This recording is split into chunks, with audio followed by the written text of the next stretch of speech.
are longstanding members of the Assumption Catholic Church. Fred has a proud military family, as his brothers Marco and Anthony both served in the Army.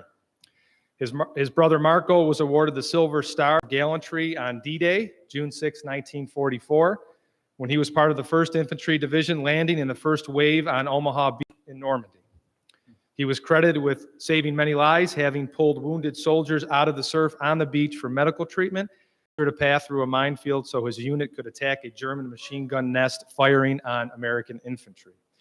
After the breakout of World War II, following in the footsteps of his brother's service, Fred enlisted in the United States Navy in Rochester at the age of 17 on September 9th, 1944.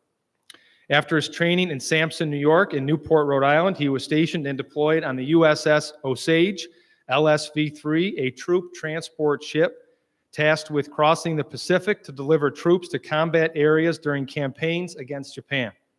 His duty on board ship life was managing the ship's electric batteries and spending hours as a lookout, swaying back and forth atop the ship's crow's nest. His battle station duty was operating a twin 40-millimeter anti-aircraft gun. His last battle was the invasion of Okinawa, where the U.S. fleet was under attack from Japanese kamikaze suicide planes from April to June of 1945.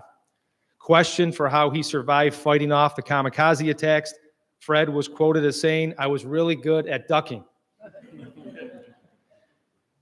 Mr. Baracco served honorably until his discharge on June 7, 1946. For his military service, he was awarded the American Theater Medal, the Victory Medal, the Asiatic Pacific Medal with 1 star. Upon completion of his military service, Fred initially returned to Mount Morris. With war efforts interrupting his education, he returned to high school and graduated with the class of 1947, the same class as his wife-to-be, Barbara Webb. Fred continued his higher education, graduating from Geneseo State Teachers College with a master's in education in 1952 and teaching in many local school districts. Fred and Barbara married in 1949 and had an apartment in the Larenton Mansion, now known as the Allegiance Bed and Breakfast. They had their first son, Ted, in 1953. In 1954, they moved to 28 Murray Street, where their daughter Karen was born. In the fall of 1959, the family moved to Margaretville in the Catskill Mountains. Fred was the elementary school principal of 2 school districts at the same time. While there, he continued his postgraduate work at Columbia University in New York City. In 1962, Fred and his family moved to Moravia in the Finger Lakes region. During this time, their youngest son, Scott, was born. Fred supervised the construction of a new modern elementary school building and created new programs for children, including a field trip ride on a jet plane. He was known far and wide among students for always having a drawer full of candy for underprivileged children who found themselves in the principal's office. In June of 1968, the family moved again to Henrietta, where he was the principal of one of 7 elementary schools in the district.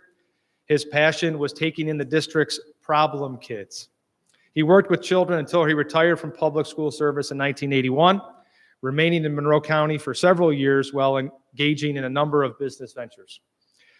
Fred returned to Mount Morris, which he proudly calls home. He owned Joe Brown's Corner Bar in Mount Morris, which ironically was not on a corner, and an ice cream parlor in Geneseo. Fred's lifelong passion was golfing, and you could always find black marks on his living room ceiling from practicing with his driver indoors when he couldn't be on the course. He has 3 children, 3 grandchildren, and 2 great-grandchildren. He is well cared for in his community and strongly believes that God has blessed him beyond all hope and expectation. So Fred, would you please lead us in the Pledge of Allegiance?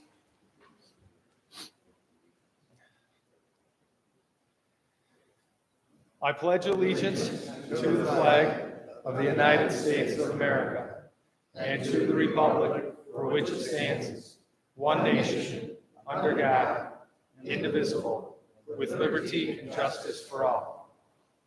And for your service in the United States Navy, the Board of Supervisors is pleased to present you with a certificate of appreciation, and on behalf of America, we thank you.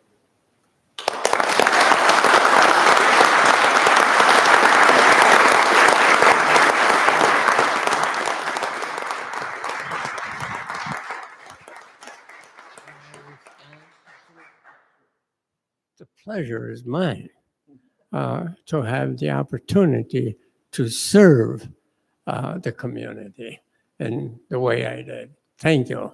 I want to thank everybody here for that opportunity. Thank you.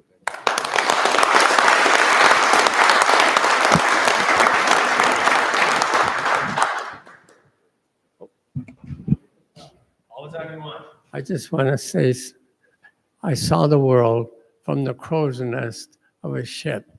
What a view. That's funny.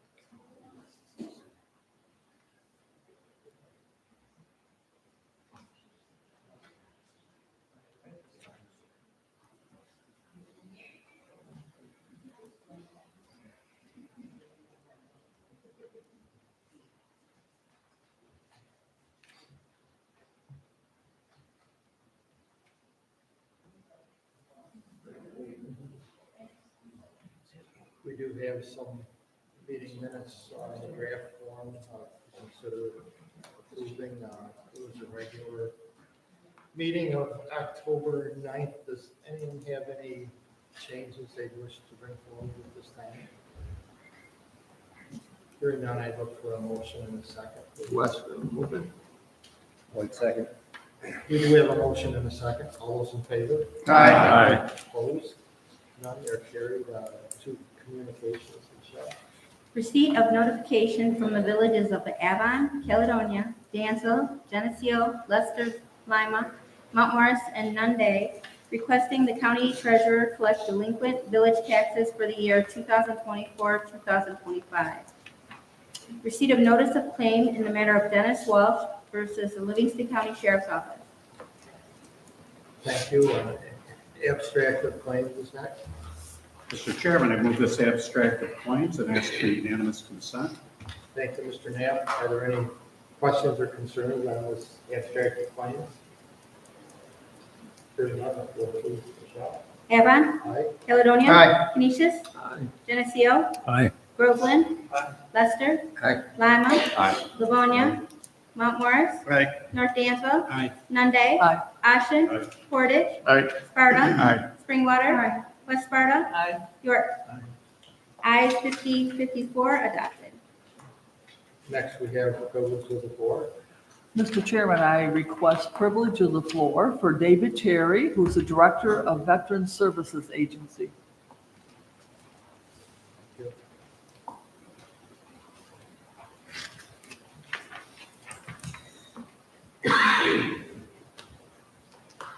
Good afternoon. Thank you so much for your time, and I will honestly say from the bottom of my heart, anytime we can get somebody from the greatest generation, you just can't beat that. So, a couple of things I wanted to talk about today.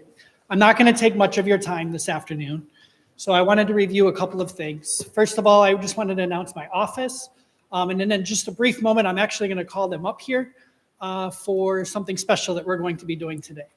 So Ashley Buckley, who's our Veteran Service Officer trainee. We also have Darren Hamilton in the back, who's our VSO, our Veteran Service Office.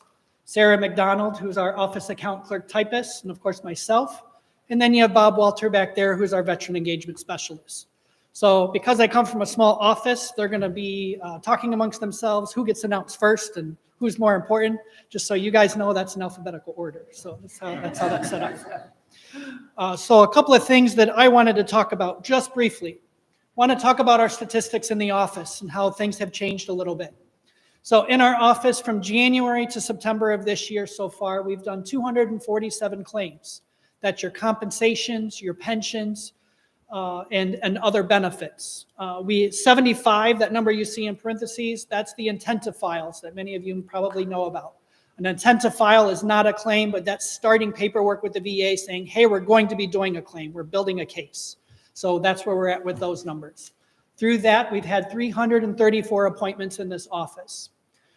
For our peer support activities that we do through Bob Walter in the back as our engagement specialist. So far this year, we have had 63 events that included involving 738 veterans coming out, 275 family members. I put the +1 in there just so you know. Some of our events that we do for veterans are veteran only, veteran +1, which might be a spouse. We like to do dinners and things like that. And then we have family engaging events where it's a veteran plus their entire family. And those are the numbers that we've had towards that element for the peer support for the year. My knock on wood for the moment for the day, we have had no indigent burials for this year. So that's one of the things that I'm in charge of when we have a veteran indigent burial. I have none to report so far for this year. So that's a good thing. I'm going to talk about each position just briefly. I want to talk about how